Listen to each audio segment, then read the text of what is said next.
All right, wide receivers. This one's interesting. But you have 6, Adam? Is that right? I have 6. I think you had 7.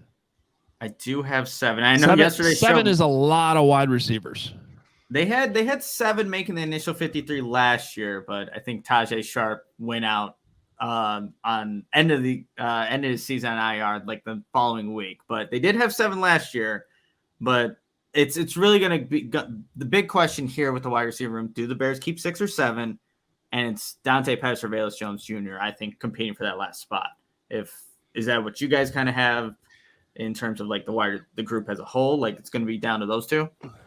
Well, I just think that this ultimately gets determined mainly on the returner situation. Mm-hmm. Because if Velus Jones Jr. can prove that he can punt return on top of kick return, but I think you need to feel good about Tyler Scott's ability to be a returner, most likely.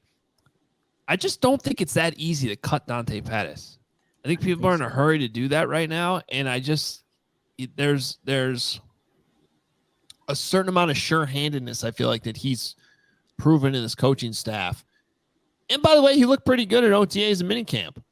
Mm-hmm. Ding ding, and he's got some chemistry with Fields. I'm not cutting Dante Pettis. I took a little bit of a liberty on mine. I've got 6, but I'm making a prediction that one of the two, Darnell Mooney and or Chase Claypool, is going to start the year on injured reserve. That's my guess. Wow. My prediction is that there's going to be a health issue with one of the two. So I'm bending the rules a little bit here to get to my 6, but I think one of those two is it just a little too much noise going on around both of them, and it scares me. So we'll see. I hope I'm wrong on that. And if they're both healthy, who makes it between Velus and Pettis? I think Velus is in a very tough position right now, because like if you're the Bears and you're looking at what is Velus's path to be a solid, contributing, dynamic player on an NFL field, I just have a hard time finding it. I don't see him being a dynamic receiver. I don't see him being some like threat out of the backfield. Like it's. Well, now let the special teams coordinator jump in here then. Yeah, go ahead. He's by far the best kick returner on the team, I think. Okay. And he had some explosive, and that just has such a big impact on field position in a game that if he is not your kick returner, who is? Especially if you're cutting Treston Ebner. Now, I'm saying there's other options, sure. I mean, like even Pettis can do it, but I don't see anyone else on the roster that was that, because that's the one thing he did show last year. Like Velus Jones Jr. had some big returns and put the Bears in good field position, and he needs to show two things, right? He needs to show that he can be more reliable in the passing game, and he can also return punts. And we heard Richard Hightower talk about that and said he's doing better at it. So we'll just have to wait and see. But I mean, it's got to be like a zero tolerance policy on the muff punts. Like he just can't do it. Can't do it. I mean, is there anybody in the NFL right now who literally just returns kicks, not punts? I'm saying kickoffs. Is there any? Plus, new kickoff rule, all that, factor that in. But does that guy exist anywhere? I'd have to do some research, to be honest. I'm just asking the question. Does anybody jump out at you? He's just a kick returner. Kickoff returner. No, yeah. But Cordero Patterson was probably the most recent example for the Bears because he really wasn't doing much besides that. That's on you, Nagy. Once he got to Atlanta, they sort of made him a Swiss Army knife, and he's playing running back. And he's actually been a pretty solid fantasy football player the last 2 years. But yeah, it's and they're limiting returns again this year with the rules that they passed. So, there's probably some small percentage where that factors into the decision too. I guess technically you could always just throw your hands up and fair catch it and go to the 25 if you want. But I mean, I think Velus Jones Jr. has the ability to get you out closer to the 40 somewhat regularly. And I don't Eli, think Eli jumping in here with super chat $5. A big story might be the Mooney injury. Haven't heard much on his progress. He's not fully healthy come training camp. Does Tyler Scott see more time? I think Tyler Scott's going to see some time regardless. But yeah, obviously, the more you got a guy injured, the more reps it's going to go to somebody else, and that's going to be it's going to be a big story to start it. Maybe the biggest story the first day that training camp opens is what's Darnell Mooney's status. Sure sounded like Flus is expecting him to be full go. Maybe there's a ramp-up period, and if he's not, then it's an indication that some type of setback happened. It's a big deal. And fingers crossed for Darnell, right? Great dude.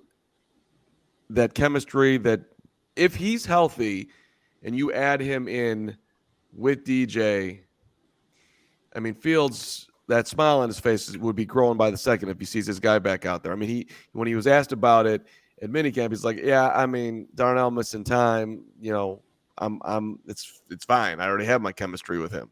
Yep. So, looking for Fields to be comfortable on the field, that guy being healthy will, be a major, major boost for the offense if he can get there. And I mean, Nagy, thank you very much. Flus has been positive about it, but he also put in at the very last second there that, yeah, it might be setbacks, okay. So I'm just worried about it. All right. Last thing on the wide receivers. Do you consider Equinemius St. Brown to be a lock? He's like the borderline. I guess the answer, yes, I do. I think he makes it. I think Luke Getsy does like him a lot in that room. He's your bigger body guy. He does provide value when blocking. He's been one of the better wide receivers at doing that.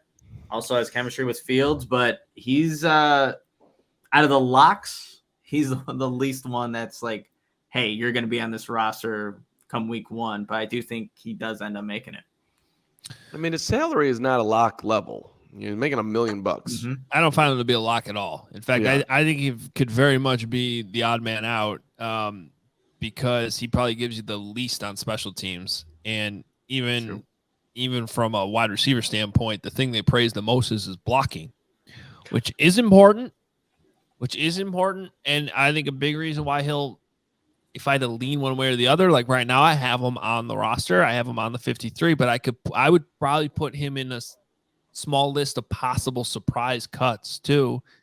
Mainly in a scenario, and there's a lot here, but like if Darnell Mooney and Chase Claypool are healthy and Dante Pettis continues to look good and, give you depth, not only as a wide receiver, but also as a returner, to me, that could push him into being more valuable than what Equinemius St. Brown gives you, especially now that you've added DJ Moore in a situation where he's just going to get so much of the volume. And whatever volume he doesn't get is probably going to Darnell Mooney and Chase Claypool. It just seems like the more you talk about reps, the amount of times St. Brown would actually be on the field to carry a roster spot if you're not giving much on special teams. To me, it makes you a little bit more expendable. Those questions are, yeah. That I think those conversations are very much going to be going on late into training camp. I mean, but chances are somebody's going to get hurt. Right. One of those returner guys is not going to be as impressive as, we're saying if Velus Jones and Dante Pettis both look great, everybody's healthy. The chances are not all of that's going to come together, and that's why you like having a guy like Equinemius St. Brown still on this roster. He knows the offense. He's obviously very, very familiar with what Luke Getsy is asking him to do. It would be a very, very hard cut to make for that Bears coaching staff. But ultimately the GM's the one making the decision, and tough decisions are going to have to be made.